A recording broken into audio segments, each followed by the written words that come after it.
Ciao les amis, j'espère que vous allez bien. On se retrouve pour l'actualité sportive du côté du Real Madrid et du FC Barcelone. Notre cher Arda Güler, les amis, serait prêt à forcer un départ du Real Madrid. Et du côté du FC Barcelone, les amis, le Paris Saint-Germain prépare un gros coup sale aux Barcelonais. Alors là, je pense que personne ne s'y attendait parce que Nico Williams, qui est convoité par le FC Barcelone depuis maintenant plusieurs semaines, depuis la fin de l'Euro, les amis, le Paris Saint-Germain a décidé de lancer son dévolu sur ce joueur-là, les amis. Je vous en dis plus à la fin de la vidéo, les amis, donc restez jusqu'au bout pour ne rien rater. Pendant ce temps, lâchez le petit pouce bleu qui fait toujours plaisir. Ça aide au référencement. Et sans plus tarder, les amis, c'est parti. On commence avec nos amis barcelonais, les amis. Comme vous pouvez le voir ici, nous avons deux images qui ont vraiment fait polémique sur Twitter. Alors là, on a la carte de Lamine Yamal et la carte de Endrick pour le prochain jeu FIFA 25. Donc, il y a plein de gens qui disent que Endrick ne mérite pas d'avoir une note supérieure à celle de Lamine Yamal, vu la saison que ce dernier-là a sorti. Donc, franchement, les gars, en tant que Madrilène, et même si Endrick fait partir de mon équipe, je suis désolé. La saison que Lamine Yamal a sorti cette année, je pense que voilà, il mérite d'être devant Endrick, même si c'est de un seul point. Voilà, ils auraient pu donner 81 à Lamine Yamal et 80 à Endrick. Mais vraiment, les gars, Endrick, c'est vrai qu'il a fait du sale au Brésil avec Palmeiras. Il a sorti une grosse saison là-bas, mais au bout d'un moment, il n'a pas encore prouvé au haut niveau, c'est-à-dire il n'a pas encore prouvé en Europe. Et Lamine Yamal, il vient tous de nous faire taire à l'Euro. Les amis, nous avons ici une coïncidence vraiment qui fait plaisir entre Lamine Yamal et notre cher Arda Güler. Regardez un peu ce qui est dit. La différence d'âge entre Arda Güler et Lamine Yamal est la même que celle entre Cristiano Ronaldo et Lionel Messi, c'est-à-dire 2 ans, 4 mois et 18 jours. Alors là, c'est bizarre. Mais même dans les jours, moi je pensais que c'était juste les années. Même dans les jours, là, franchement, c'est bizarre, les amis, mais ça fait plaisir de le savoir. On continue, les amis. Toujours avec le FC Barcelone, les amis, notre cher Araujo est out pour 4 mois. Araujo est blessé, les amis. C'est ce que je vous avais dit la dernière fois. Et c'est d'ailleurs pourquoi ils ont décidé de finalement pas vendre, voilà, Mikayil Faye. Ils ont décidé de le garder pour pouvoir remplacer Araujo en cas de besoin. Parce que là, les amis, 4 mois, ça fait beaucoup. Je pense que 4 mois, il va même rater le début, voilà, le début de la Liga. Donc, vraiment, j'espère qu'il va vite se rétablir. Mais c'est vraiment un gros coup dur pour le FC Barcelone. Le Mediasport, les amis, nous informe que Gundogan a reçu une offre de 3 ans de la part du club qatarien Al Sadd SC, voilà, et envisage de quitter le FC Barcelone. Je pense que là, on lui a proposé un gros salaire. Le gars, il veut même pas réfléchir, il veut déjà quitter le FC Barcelone. Ça, c'est quoi ça? Franchement, c'est quel amour du club, ça? Je vous avais dit que depuis le début du mercato, on les entendait pas trop, les Qatariens et les gens d'Arabie Saoudite, là. Mais là, ils commencent à se réveiller petit à petit. Même Moussa Diaby, le joueur français, là, il est déjà parti là-bas. Je sais même pas, il a quel âge. Le poteau, je pense qu'il a même pas encore 25 ans. Il est déjà parti en Arabie Saoudite. Après Gundogan, je sais pas quel âge il a, mais je pense qu'il est quand même dans la trentaine. Il n'est pas si jeune que ça. Je pense que c'est quand même le temps pour lui d'aller se remplir les poches, même si je pense que là, il a encore quelque chose à donner au FC Barcelone. Et surtout que le FC Barcelone a encore besoin de lui. Avec l'arrivée d'Hansi Flick, il peut pas quitter comme ça le club et handicaper voilà, le Barça comme ça. Franchement, ça serait mal vu. Le FC Barcelone, les amis, pourrait virer Robert Lewandowski gratuitement. Et oui, vous avez bien entendu. Parce que là, comme nous dit Foot Mercato, le FC Barcelone pourra bientôt se passer de son attaquant polonais s'il le souhaite grâce à une clause dans son contrat jusqu'ici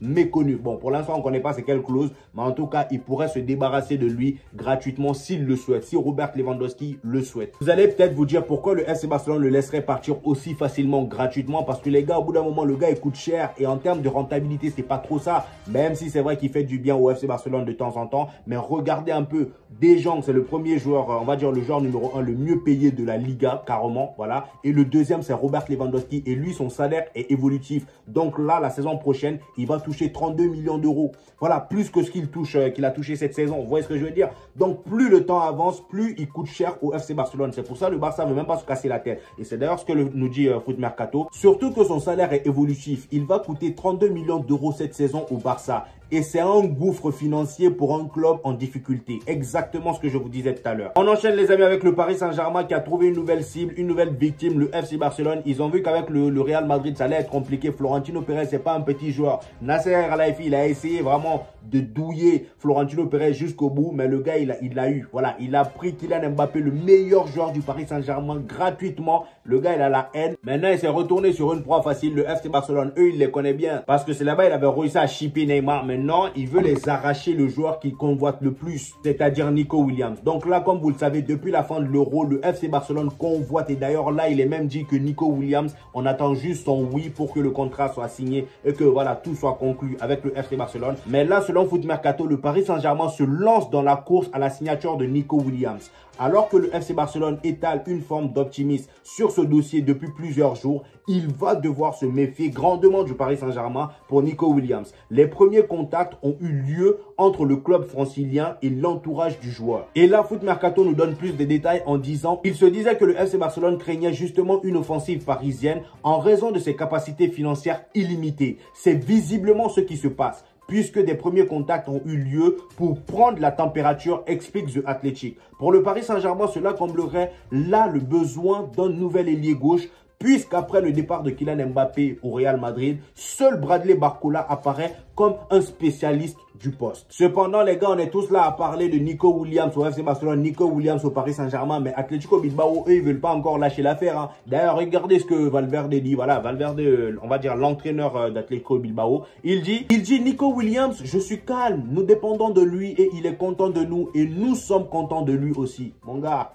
je pense qu'il va pas être content longtemps parce que là, la façon dont ça part là, mon frère Valverde, s'il te plaît, ton sourire là va vite disparaître. Et reste concentré parce que là, la façon dont ça part là, ils vont te chipper ton meilleur joueur. Les amis, là, on part du côté du Real Madrid. Selon le média Marca, Kylian Mbappé aurait vendu 5 fois plus de maillots que Jude Bellingham depuis sa signature au Real Madrid. C'est une dinguerie, les amis. Pas 2 fois, pas 3 fois, 5 fois plus que Jude Bellingham. C'est la star du moment. Je vous ai dit, les amis, médiatiquement, ce gars-là, c'est vraiment un monstre. Il était attendu. En même temps, j'ai envie de dire, avec toutes ces années d'attente, les supporters, ils attendaient que ça. Voilà. Les supporters, ils attendaient que ça. Là, Kylian Mbappé est arrivé, ils ont dévalisé la boutique. Voilà, ils ont battu des records. C'était même plus que leur attente. Même Adidas, ils ont pété leur tête parce que c'était pas... Voilà, ils ont fait des prévisions et ça a dépassé leur entendement. Nous allons maintenant parler du Ballon d'Or, les amis. Karim Benzema s'est encore exprimé sur le Ballon d'Or. Il dit, Vinicius mérite de remporter le Ballon d'Or. Lui, il parle pas chinois. Ça fait un moment qu'il milite pour Vinicius Ballon d'Or. Il avait même fait des stories où il mettait la photo de Vinicius avec écrit Ballon d'Euro. Voilà. Il dit le Ballon d'Or, je vais dire Vinicius parce qu'il le mérite pour sa saison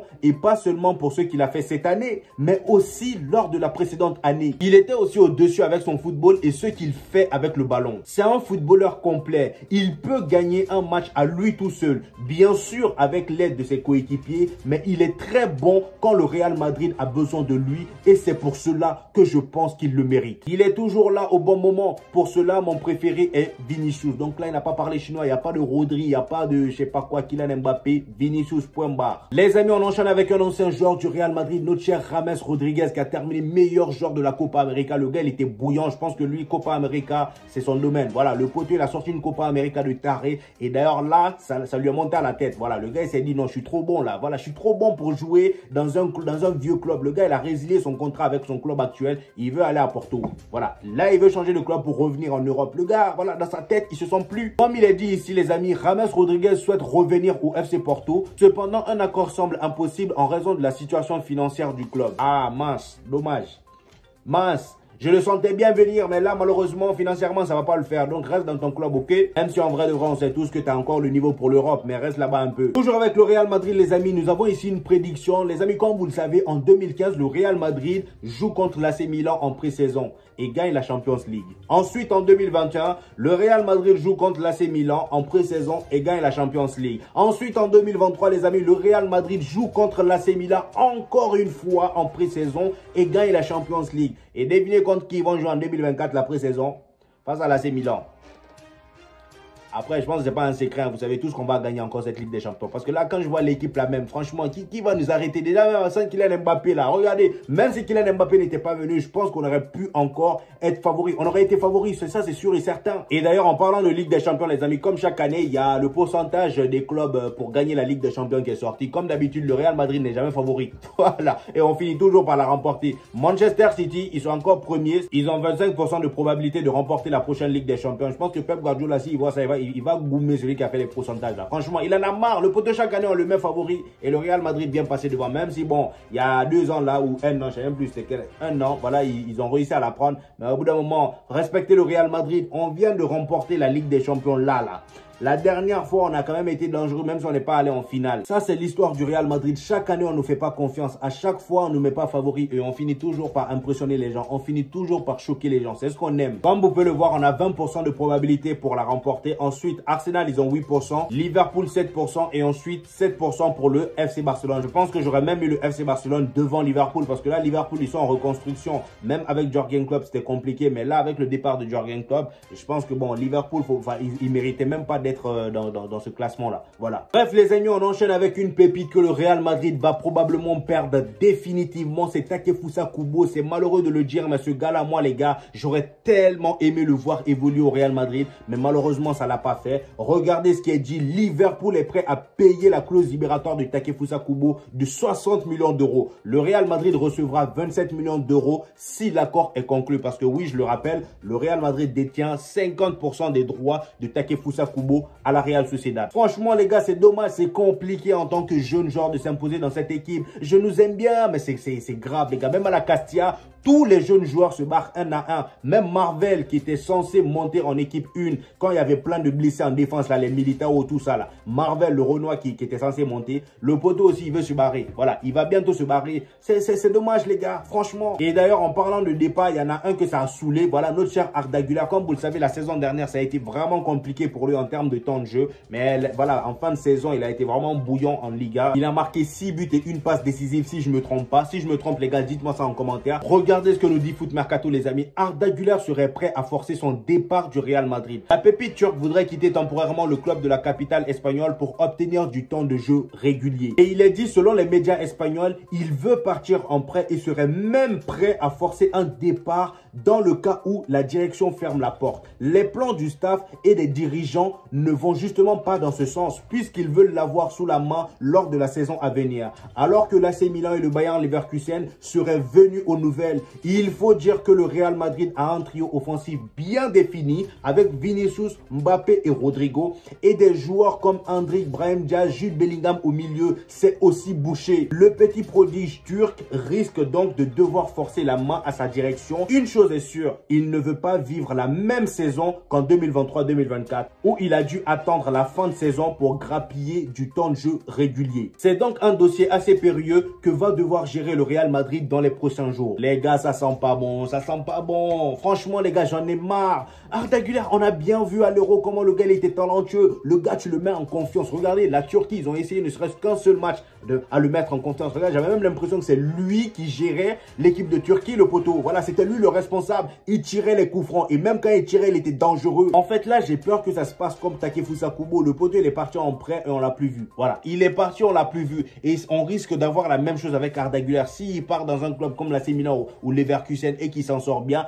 peut-être qu'il va plus vouloir venir au Real Madrid ou soit le gars, il va flop. Voilà, il va perdre son niveau. Et ce genre de cas-là, on l'a déjà vu. Regardez Odegaard. Là, Takefusa Kubo, je pense que lui, au fond de lui, il veut revenir au Real Madrid, mais le Real Madrid ne veut pas. Voilà. Vous allez me demander pourquoi, je sais pas. Takefusa Kubo, pour moi, je pense qu'il a le niveau voilà, de concurrencer les Rodrigo, tout ça là. Mais au bout d'un moment, c'est le Real Madrid, ça a toujours été comme ça. Même la Castilla, déjà, eux-mêmes, ils galèrent. Eux qui sont dans le club, ils galèrent pas. Imaginez des jeunes Turcs, des jeunes joueurs, des jeunes Japonais ou Coréens. Voilà, c'est compliqué. D'ailleurs, bizarrement, j'ai l'impression que les Brésiliens s'imposent beaucoup plus facilement dans ce Real Madrid que d'autres origines. Voilà, je sais pas pourquoi, mais en tout cas, j'ai quand même l'impression qu'ils ont ce kiff-là des Brésiliens. Après, les amis, ça serait une bonne idée si vraiment il part, par exemple, à Leverkusen et que là-bas, Xavi Alonso le gère très bien. Il pourra, on va dire, gagner en niveau, voilà, gagner beaucoup plus de temps de jeu. Physiquement, il sera beaucoup plus solide parce qu'il aura du rythme dans les jambes. Voilà, franchement, ça serait une belle idée. Mais au bout d'un moment, moi, j'ai peur que ça se passe comme Takefusa Kubo ou même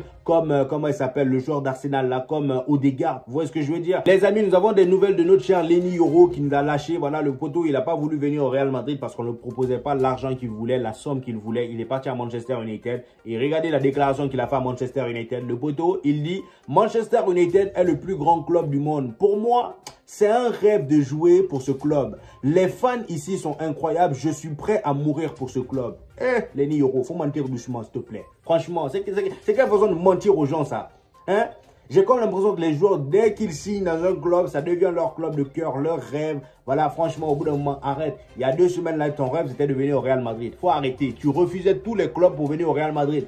Maintenant que ça n'a pas matché, tu es parti à Manchester United. C'est tout à coup devenu ton club de rêve. Pas à nous.